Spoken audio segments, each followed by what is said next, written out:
Hey everyone, welcome back to Chart Stoppers. Before we get into today's stock, I just need to remind everyone that this channel is about looking at different stocks and mapping out their key support and resistance areas on their daily charts. Also, we will be identifying any trends a stock is in and any key technical patterns we can find on their charts. Don't forget this channel is for educational purposes only, and I am not advocating to buy or sell any of the securities talked about on this channel. But I am here to point out key factors on the charts that do impact the price action of a stock. Also, I provided a link in the description for Webull. You could use it to start an account and you will get 2 free stocks. And don't forget, we will be doing 3 videos per week on 3 different stocks, so if you have a recommendation for a video, leave a comment below and I will try to get to it. Also, don't forget to subscribe to the channel and have your notifications on so you don't miss out on any new content here. Okay, so let's get into the market today. Today is December 17th, 2021. It is the end of the week today. It is Friday, and as you can see here, the S&P 500 finished the week down 1.06%. The Dow finished down 1.43%, and the Nasdaq finished down 0.07% today. So not a good finish for the week today. We had a pretty rough week after we had that Fed meeting this week, and it's kind of been up and down. We've pretty much mostly down in the past couple weeks. So hopefully, next week and after the Christmas holiday will bring a, new light on the market.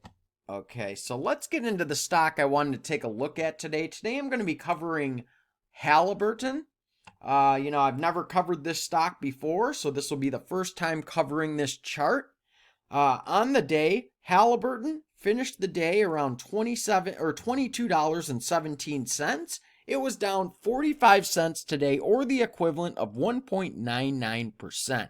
After hours, it is up 6 cents, or the equivalent of 0.27%. In the past week, this stock is down 5.7%. In the past month, it is down 2.25%.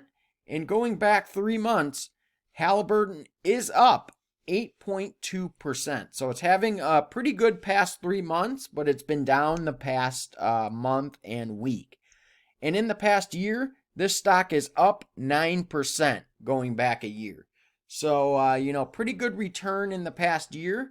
Not a great return, but you're still green on the year here. And if you look at this chart here, you could see this is a very good looking chart so far right now. So if you want to, get into a stock that is in a uptrend, this is a very good time to be buying into this stock. That is why I wanted to cover this stock. Usually I don't cover stocks like this. Usually I try to cover more growth stocks and, stocks like that. But this stock is one I wanted to cover because it is in a very nice uptrend. It has a good looking chart, as you could tell. It's in a nice trend channel, and you could see it is looking very good as it's trending upwards, and we will get into that in a minute. But first, let's cover quick support and resistance, and the highs are the 52-week highs and the lows here. Starting off, you could see this stock does have a 52-week high of $26.75, which it did hit on October 25th of earlier this year. So just a couple months ago, we hit that 52-week high. But since we hit that 52-week high, it looks like we have been on a little bit of a downtrend coming off of that. It looks like, we sold off, but we have recovered, had a very nice bounce off that trend line right there, made a little bit of a recovery, but since we have sold off with the market volatility in the past week here. Okay. Now let's get into the support and resistance real fast. As you could see, I've only gone back to around the lows of COVID on my chart here. You could see the low right there was around $4.25, and that was just in March of 2020. So you could see how far this stock has come just going back to March of 2020. So not even 2 years ago, this stock was trading around $4.25, and it's all the way up around $22 right now. So pretty nice growth since then for an oil drilling company. If you guys didn't know what they do, they are an oil drilling company, and they have oil rigs, and they are out of Houston, Texas. Okay, that's where their headquarters are in, and they have around 40,000 employees. Okay, so going down our chart here, you can see we do have some resistance, some very strong resistance at that $25 mark. Okay, you can see we've ran into that a couple times here, going back to around March earlier this year. We slammed into that resistance initially, came out of our channel, hit that resistance, and then sold off. Tried that resistance again in June, sold off. Okay, so we slammed into it again.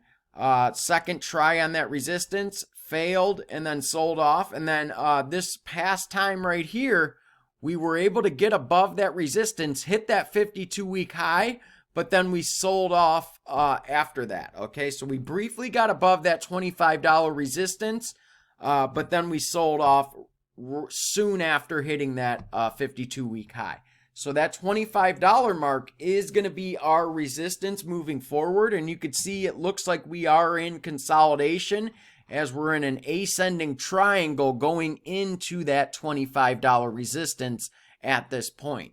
So you could see how we've been getting rejected by that $25 resistance, and now we are consolidating below that point, and it looks like we're just consolidating below there, and it looks like this stock is going to blow its top and explode to the upside once it gets above that $25 mark. But we will see what happens.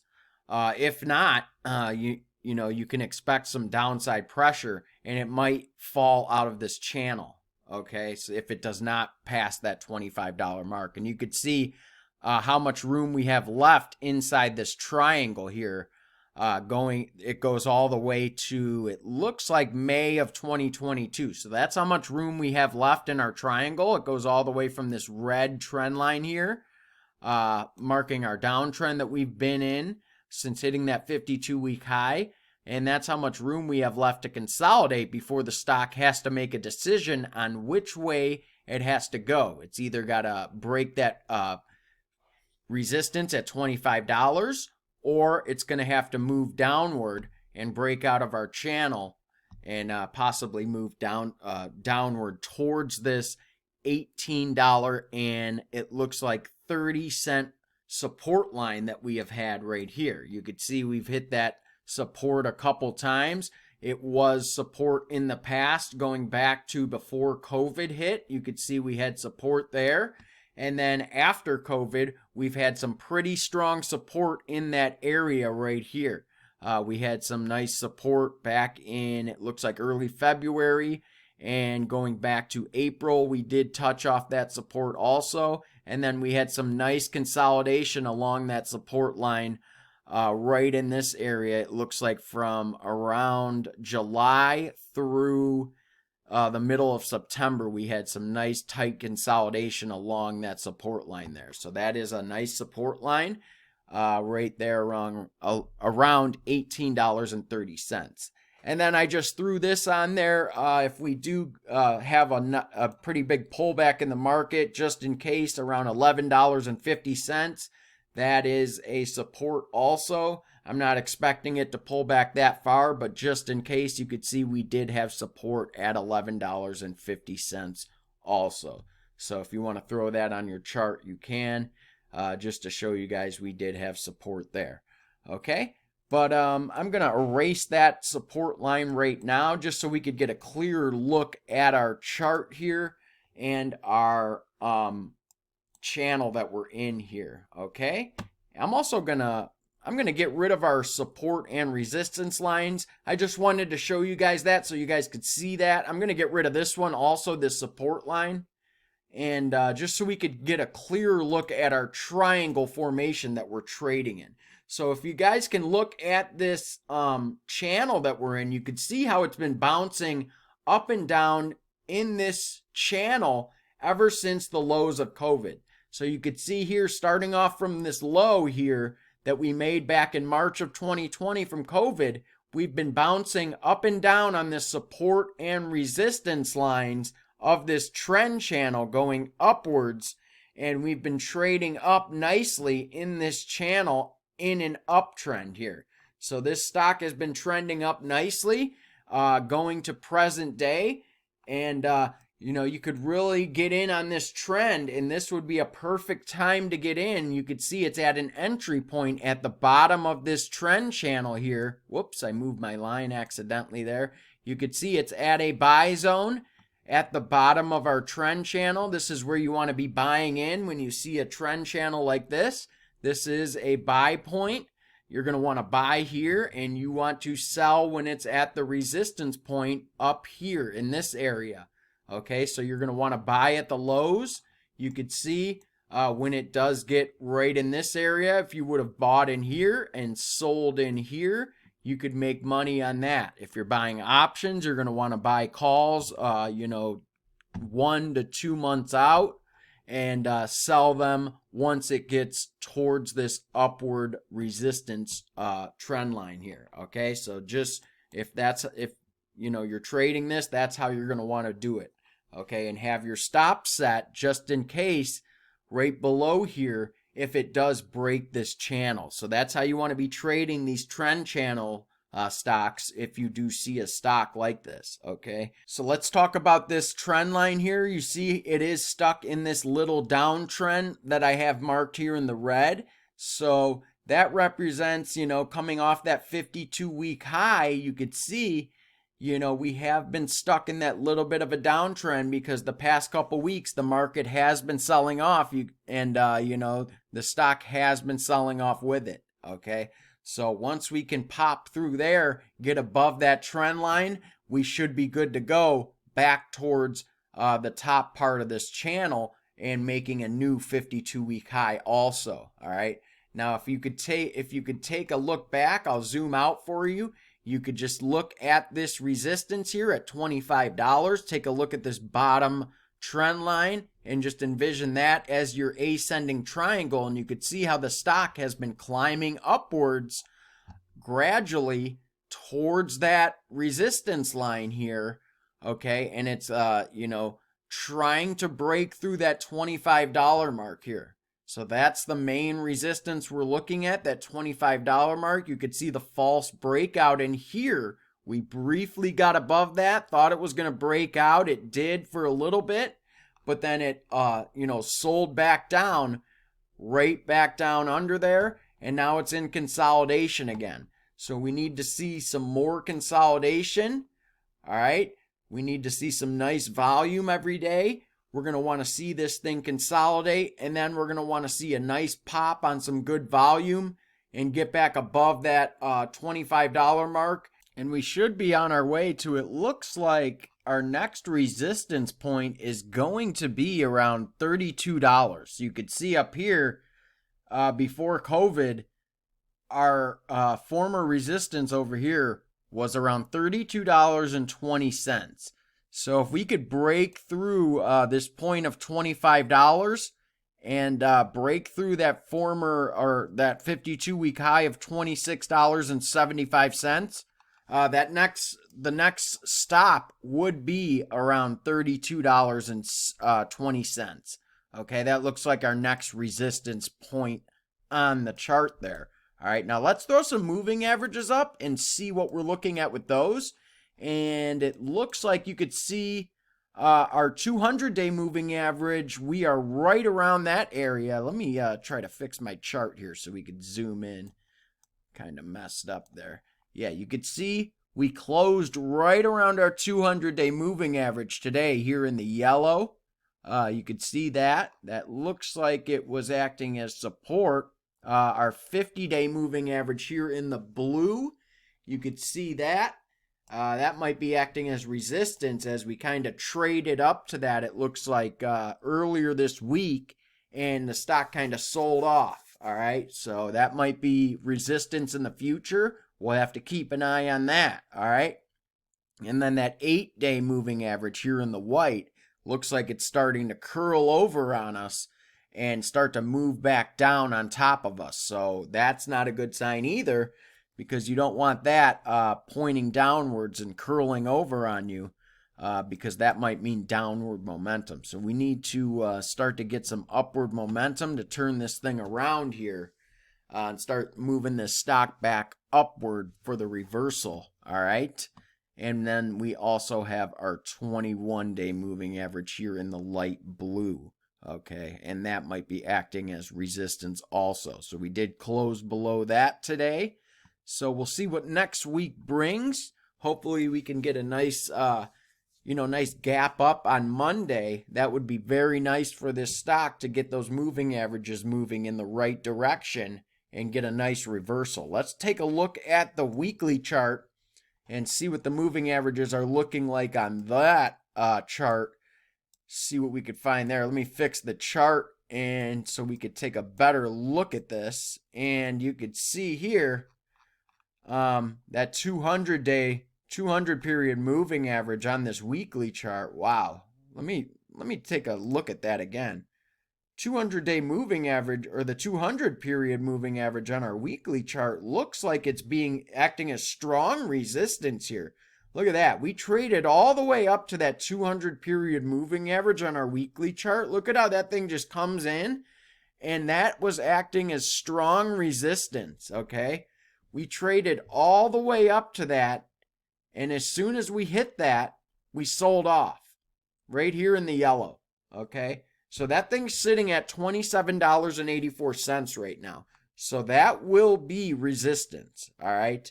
So it is sitting at $25.14. Okay, that was my mistake. I read that wrong. So the 200 period moving average is sitting at $25.14. You could read it up here, okay? Well, you can't really read it. If I move my cursor, it messes up the number. But if you read it right here, when I move my cursor back right now, you could see it reads $25.14, okay? That's what I don't like about Webull. If you move the cursor, it changes the number, but you could see there it's $25.14. If you see it right here with my mouse, you'll see it where my mouse is right there, the number. But anyway, that's acting as resistance on our weekly chart. You could see how we traded up to that for our 52-week high, and then we sold off soon as we hit that.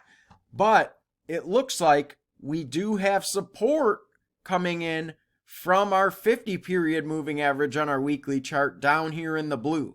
So that is a good sign. As you could see, that comes in. It was acting as resistance.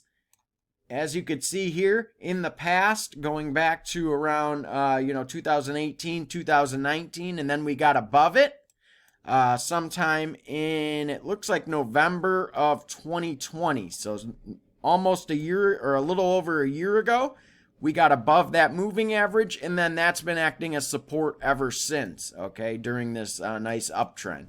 So as long as we can maintain this 50-period moving average on our weekly chart, use that as support, and you could see also our 21-period moving average here in the light blue has been acting as support.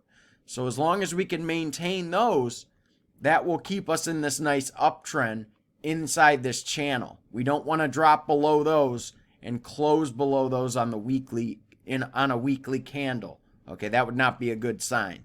Okay, that might mean we might break out of our channel to the downside if we lose that support right in here, okay? So we don't want to see that. Also not a good sign to see this 8-period moving average on our weekly chart starting to curl over also. That might mean it might act as resistance too. So we do want to see next week, even though it will be a short week, we're going to want to see this thing, we're going to want to see a close above that, hopefully. We want to get that thing pointing in the other direction and start curling upwards, okay? And hopefully, once we do get to this is going to be strong resistance. As you can see, we got stopped out by this before. So we're going to, and it's sitting right at our resistance point too. So that's that's not a good sign also. So you could see this is already strong resistance around this $25 mark. This moving average right here does not make it any better, because you see we already got rejected here at this moving average. Now it's sitting right at our resistance point, so that does not make it better. Okay, that is not a good sign there. Okay, so that's going to make it 2 times harder right there for us. All right, so we will see what happens. We're going to need a lot of strength behind this stock to get through there. And you could see, we have until May there. All right, so we'll see what happens in the next couple months. And after the new year with this one, hopefully we can see some nice strength and a nice turnaround for this one. Because the past week or two has not been good for this stock. As you can see, it has sold off. All right. Let's switch back to the daily chart for one last look. And that's about it for this one. If you guys like the video, make sure you hit that like button. It really helps me out when you do. Don't forget to subscribe to the channel and have your notifications on so you don't miss out on any new content like this. And I want to thank you guys for watching, and I will see you next time on Chart Stoppers.